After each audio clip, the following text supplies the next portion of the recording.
There's a lot of talk about spiritual awakening, but not many are truly ready to face what it really demands. Awakening means walking through a space where your old self stops working. It's that moment when the questions multiply, the meaning slips away, and yet something inside you insists on going forward because there's this strange intuition that there's something more.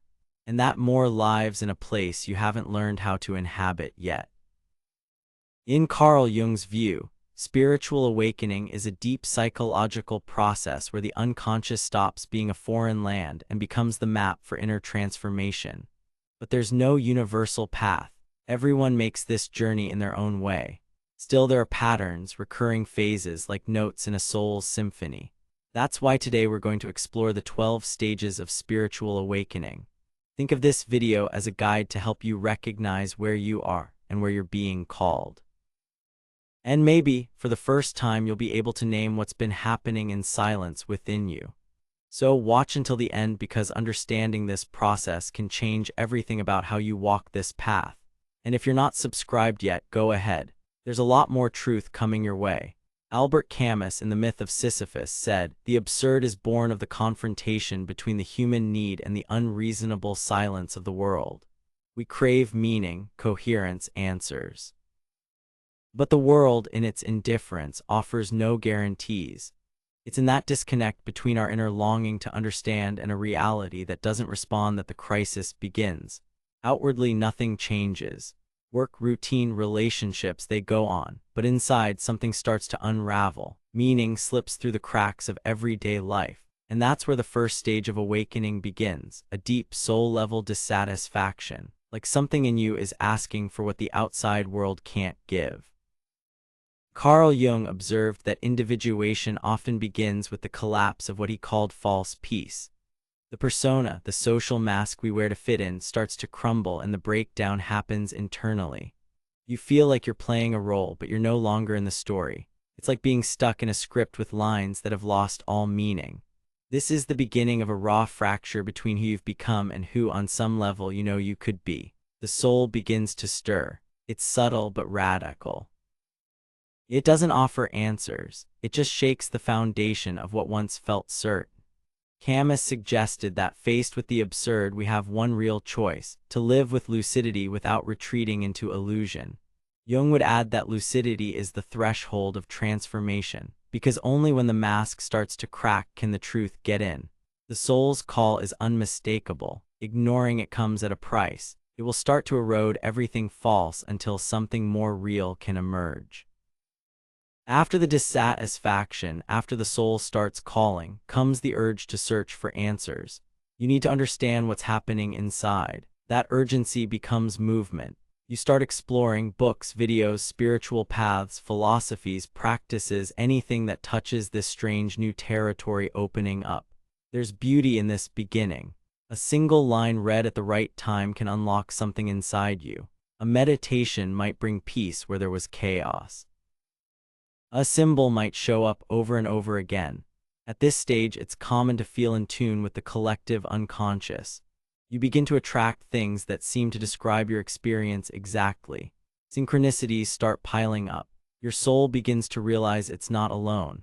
Others have walked this path and they left traces. This phase is active, curious, even thirsty. You experiment, you test. Many are drawn to both ancient and modern practices: meditation, ayahuasca, Reiki, astrology, archetypes.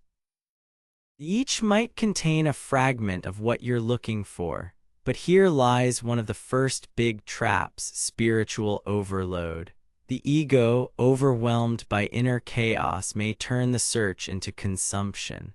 The more you absorb, the more you delay the real dive. The mind becomes drunk on content while the soul, the body, the heart remain untouched. So the goal here isn't to stop seeking, but to find balance, to learn what really resonates, what brings presence, what touches the essential, and what is just distraction dressed up as depth. Jung saw this as part of individuation, confronting multiple valid yet limited systems. The soul learns to extract what matters and sort through the noise. That balance creates space. The mind stays curious, but now there's silence between the signals, a fertile silence. And from within it, the first flickers of the self begin to appear. After all the seeking, something happens, and it doesn't come from where you expected. A dream that feels different, a sudden shiver, an intuition that hits with uncanny accuracy. It's not dramatic, it just lands, you feel it, there's something here. The third stage of awakening is illumination, when contact with the self begins not as an idea but as a living experience. The soul, once restless and searching, begins to speak, and you notice not because you were looking, but because something in you recognizes it. These signals don't demand. They simply appear, a recurring symbol, a perfectly timed message, a silence that brings peace from the inside out. These moments carry a particular kind of certainty. This didn't come from the ego, it came from somewhere else. Jung described the self as the organizing center of the psyche, the core that carries the blueprint of who you're meant to become. And it doesn't reveal itself with fireworks. It comes slowly through dreams, creativity, choices that later prove themselves right. You're still confused, still full of questions, but no longer lost in the same way. Something has shifted, and even if it was fleeting, that glimpse changes everything. Doubt remains, but now there's an inner compass forming, a quiet sense of coherence. This stage doesn't last forever, but when it ends, you're not the same. The self leaves a trace, and now even if you don't fully understand, you know there's something inside you that does, and that's enough to keep going. The fourth stage is resistance, human, inevitable. The ego, rattled by the cracks in the persona and the flickers of the self, tries to take back control. It's afraid, it doesn't understand. You try to go back to what's safe, to old routines, to the familiar, but they no longer fit. What once gave comfort now feels suffocating. Still, you hold on out of fear, instinct, or a need to protect yourself. This is the core tension of resistance. The unconscious rises and the ego retreats. It rationalizes. It questions everything. Was that real? What if I made it all up? What if I'm just imagining things? Doubt becomes a defense. Skepticism, a shield. Jung said the psyche creates resistance to protect itself. Some parts of us aren't ready for the new. Others know that embracing it means letting go of the old. It's a quiet battle inside the mind. One part wants to leap, the other is afraid to drown. Signals get fuzzy, dreams confuse, intuition fades. What once felt so clear now flickers. The soul whispers, but the ego shouts. And in the middle of that noise, exhaustion sets in, a subtle burnout from trying to be two people at once, who you were and who you're becoming. It's natural to resist. It's normal to retreat. But eventually, resistance starts to hurt more than it helps. And then surrender comes not as a decision, but as a letting go. The ego realizes it can't fake control anymore, and something softens. It's not defeat, it's the beginning of surrender. And the most important thing to remember is this: resistance is part of awakening. It's not failure, it's transition. The old self fights because it knows it's being left behind. And even though that might sound like freedom, it still hurts. It still confuses, and it still drains. That's why this phase demands patience with yourself. There's no point in trying to rush forward or punishing yourself for falling back. What helps here isn't more information or some new practice. It's honesty to admit there's still fear, that the mind is just trying to protect what it knows, that letting go hurts. And that's okay. Spiritual awakening doesn't follow a straight line. It flows in an organic rhythm, advancing, retreating, unraveling. And during this phase, the ego will still try to control the process, but simply noticing that attempt is already part of the awakening. When you realize that resistance doesn't have to be conquered, just understood, it starts to dissolve. Because the thing it fears the most, being seen, is exactly what needs to happen. The fifth stage of spiritual awakening is the abyss, a meeting with the shadow, and it doesn't knock before entering. After resistance, as the ego begins to loosen its grip, the unconscious rises to the surface. But it doesn't bring light, it brings everything you've buried, what you denied, repressed, locked away inside. The anger you couldn't process, the fear you tried to rationalize, the shame you covered up, the guilt you hoped to cancel out with good behavior. It all comes back and it asks for presence. This isn't punishment, it's integration. According to Jung, the shadow is made of everything the ego refuses to see as part of itself. But it doesn't disappear. it just hides, and when awakening begins, it surges up with force. Because awakening isn't just about moving closer to the light, it's about walking through the whole darkness. You start noticing patterns that were always there but now hurt more. You react in ways you don't understand. You hear yourself say or do things that don't match the version of yourself you built. But this isn't madness, it's revelation. The unconscious is putting the truth on the table. It's a descent, sometimes painful, sometimes harsh. There's no guidebook, no formula, just raw truth that demands courage. The old self struggles to survive, but the soul wants you to see yourself fully. Jung once said, "The shadow is 90% gold." That doesn't mean the meeting will be comfortable, but it does mean there are treasures there: strength, creativity, authenticity, wholeness. Everything you couldn't be, but that still lives somewhere inside. The shadow isn't the enemy, it's a part of you, and true spiritual awakening must pass through this abyss, because there's no integration without facing what's been rejected. And when you face the shadow, not to defeat it, not to run from it, something shifts. Yes, there's pain, but there's also a strange feeling of solidity, like for the first time you're standing on real ground. The sixth stage of awakening is saying goodbye to your former self, and no one comes out of it unchanged. It's not just the end of a phase, it's the collapse of an entire identity. Everything you used to call me, your roles, your certainties, the dreams you inherited, starts to unravel, first slowly, then all at once. And even if you longed for change, nothing prepares you for the feeling of losing yourself. The world might look the same on the outside, but inside, everything goes quiet. Your old motivation vanishes, desires lose color, familiar words no longer reach you. You try to describe yourself, but no words fit because what once was the center is now just debris. There's no new name yet, just a thick silence, heavier than your body knows how to carry. This is where many people feel lost. They mistake the void for failure, for depression, for a mistake. But Jung knew this dark chamber of the soul is necessary. Individuation demands the death of the ego's rule so that the self can emerge as the true center. It's not about erasing your personality, but about ending its dictatorship, making space for something deeper to surface. You feel isolated because you are. No one can walk this part for you. No advice fits. No pre-made path helps. It's a sacred mourning, a solo ritual. In this space, old desires lose their power. Other people's words no longer land. The soul in silence works, reorganizes. And even when everything seems still, something is happening. Like a seed that decays before sprouting, something essential begins forming in the dark. There's no rushing this. To rush is to resist. The soul demands presence and patience. So you stay sitting in your own emptiness, listening to the absence. Until one day, without warning, a new breath arrives, small, fragile, but alive. The rebirth has begun. Something in you starts to reorganize quietly, without visions or drama. It's subtle at first, a more honest choice here, a truer answer there, but the air inside you shifts. You're not so quick to betray yourself anymore.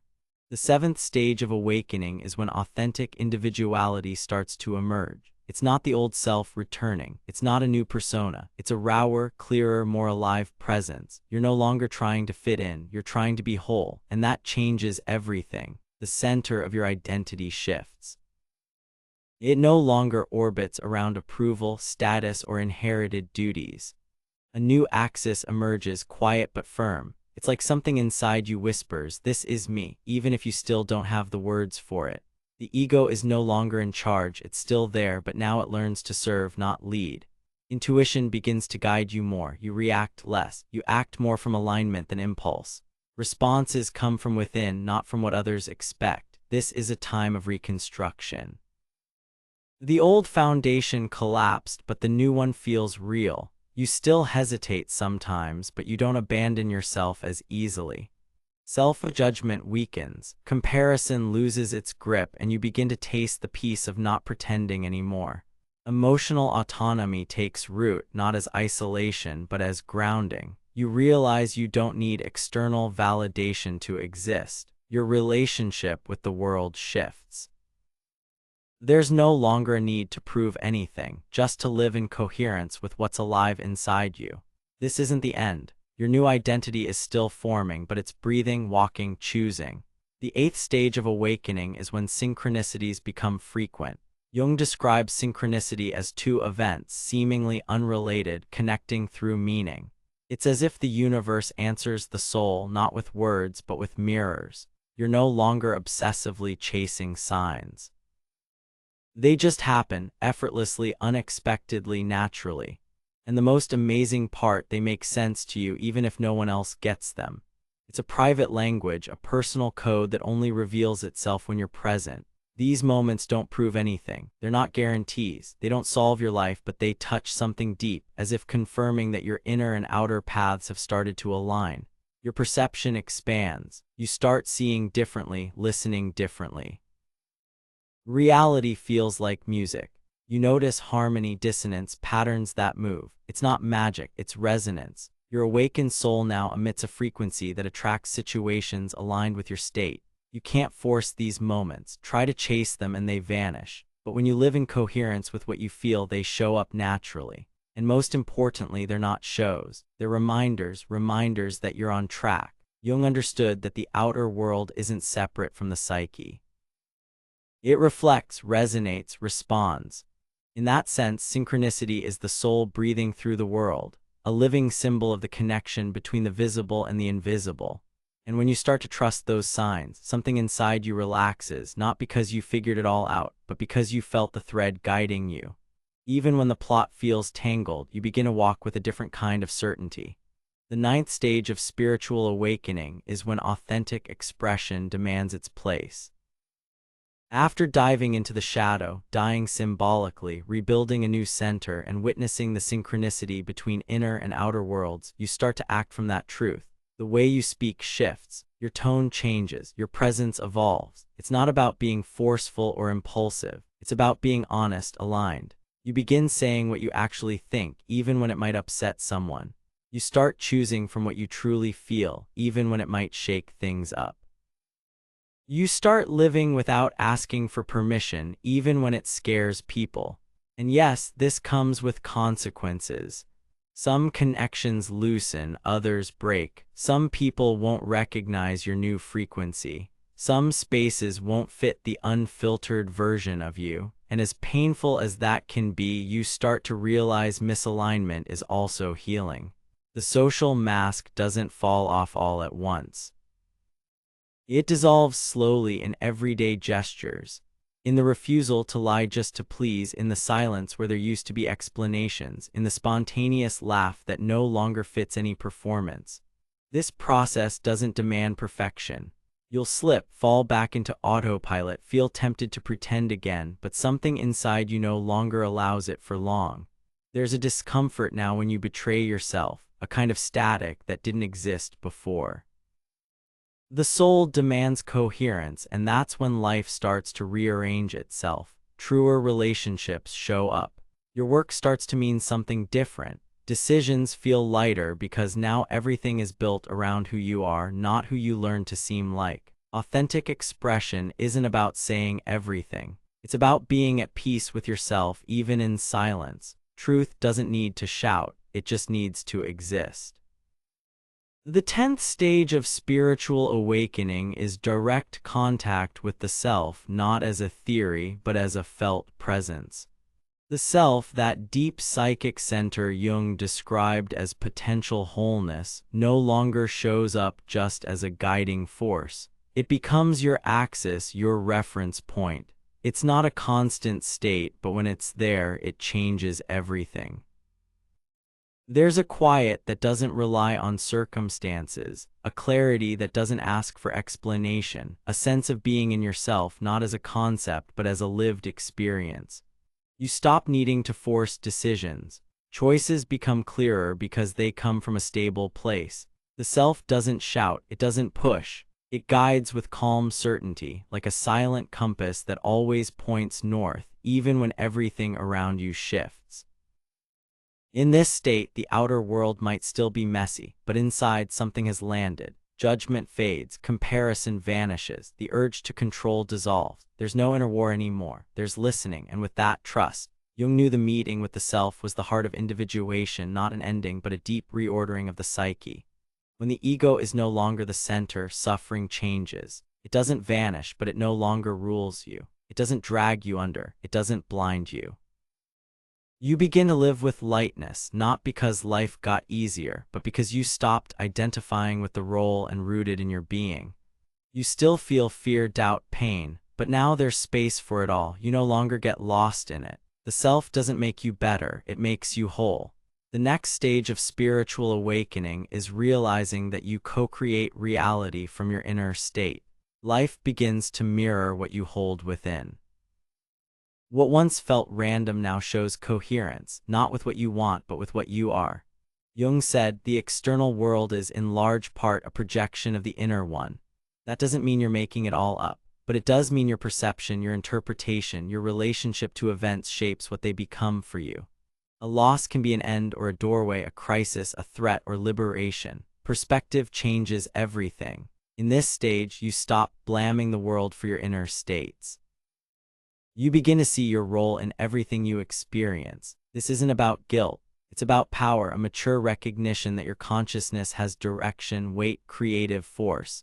Conscious intention becomes a real tool. You stop reacting. You begin to act with clarity. You make choices based not on fear but on inner truth. And gradually, the outer world begins to reflect that coherence. You don't control what happens, but you become co-responsible for how things unfold. Your relationships shift. Your opportunities align. Painful cycles end because you've stepped out of the internal loop that sustained them. Co-creation isn't manipulation. It's living with such presence that the world responds. It's knowing you are part of reality's fabric and that every step you take sends ripples in all directions. This is when awakening turns into action. There comes a moment when the search ends, not because you found all the answers, but because the questions changed. What once felt like division between right and wrong, shadow and light, ego and soul begins to dissolve. There's no more war, there's unity, no more urgency, just presence. The final stage of spiritual awakening is the birth of a state that doesn't need a name but can be felt as unconditional love and total integration. Not romantic love, not love that expects something back, but love as a living frequency, as an essential state of being. You look at yourself and there's no longer an internal enemy. What once brought shame is now embraced. The shadow doesn't need to hide, the ego doesn't need to win, everything belongs, everything finds its place. That acceptance extends to others. People are no longer projects for your expectations. They are simply who they are, and you learn to see them without the filter of lack or comparison. Judgment loses its role. Forgiveness stops being an effort and becomes a natural outcome of deeply understanding that everyone is walking through their own night. You stop trying to be special. You start trying to be whole. And in that wholeness, you realize something essential. Freedom doesn't come from separating yourself from the world, but from integrating with it without losing yourself. The boundary between inner and outer begins to disappear. You become a channel, not a center. Life moves through you, and you move with it. There's no more need to prove, to resist, to rush, just to live with openness. This love isn't an emotion, it's a state, the result of a long journey through emptiness, the goodbye to the old self, the pain of facing what you avoided. And that's why it isn't fragile, it's the quietest strength there is. Integration doesn't erase duality, it includes it. Light and shadow still exist, but they don't fight anymore. They recognize each other, and when that happens, you become whole. This is where spiritual awakening stabilizes as a way of living, not as an exception, but as a continuous presence. In the end, you see that it was never about reaching a higher state. It was never about escaping pain, transcending humanity, or becoming enlightened in the usual sense. It was about returning, grounding, embodying, and finally recognizing. It was all here inside. Individuation, as Jung described, isn't about perfection. It's the deep movement of becoming who you are with all your contradictions, all the forgotten parts, all the fragments brought together into something real, human, and perfect, and for that very reason, complete. You look back and understand the spiritual awakening wasn't one moment. It was a process, a slow unraveling of illusions built for survival and a patient rebuilding of your essential truth. Every stage had its pain, its beauty, its purpose. The call was subtle, the crisis unavoidable. The shadow, fierce, the rebirth, quiet, the authenticity, freeing, and love at the end didn't arrive as a prize. It arrived as a consequence of walking through everything without running away. Now you know awakening isn't flipping on a light switch. It's learning to walk in the dark with confidence. It's no longer fleeing from yourself. It's giving up on perfection and choosing wholeness. It's living in peace with complexity. It's listening to your soul and realizing it doesn't want glory. It wants truth. Jung said, the soul doesn't want to be healed, it wants to be heard. And when you listen, everything changes, not outside, inside. You stop building yourself for others and start existing in full. That's where freedom begins. And with freedom comes responsibility. The responsibility to live in coherence, to keep the inner gaze alive, to keep listening, because awakening doesn't end. It continues in spirals, in cycles, in layers that reveal themselves as you keep walking. You are no longer who started this journey.